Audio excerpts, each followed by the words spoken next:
প্রিয় দেশবাসী, আসসালামু আলাইকুম।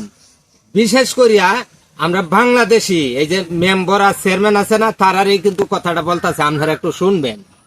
এই ঈদ আইলে আপনারা যে 10 টাকা স্লিপটি দেন, এই যে 10 কেজি চাউলের স্লিপ দেন না ঈদ আইলে গরিব মানুষের, এই স্লিপটি একটু সুন্দর মতন গরিবের ঘরে ঘরে পৌঁছায় দিবেন দয়া করিয়া। কেন হেলের কাছে বরহি সারানি দিন না, যে হেলের কাছে তুই বরহি সারানি দিবান, ঠিক আছে, তাইলে আপনারা নিজেও গালি শুনবান।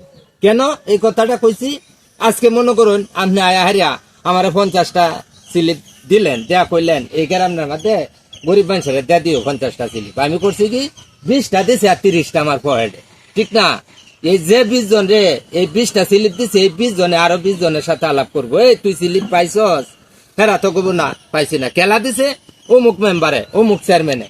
পরে হেরা গাইলা কই কি আরেকবার তাকিয়া আমরা গরিব মানুষ স্লিপ পাইছি না, আরেকবার থেকে আমার বাড়ির দুধ বুড়া লাগিয়ে আইয়ে এরারে হাসুন দে বাড়িয়া মাইস কেন আমনারে গালি শুনা কে লাগিয়া এই যে হেলে পরীক্ষা হেলা, ঠিক না?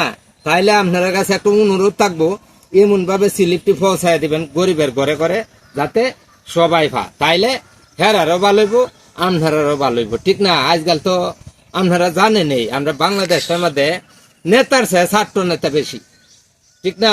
নেতার ছায়া ছাত্র নেতা কিন্তু বেশি। তে আমার কথা তো যে আপনার কাছে খারাপ লাগে তা, হ্যাঁ ঠিক আছে, তাইলে ক্ষমা করে দিবে।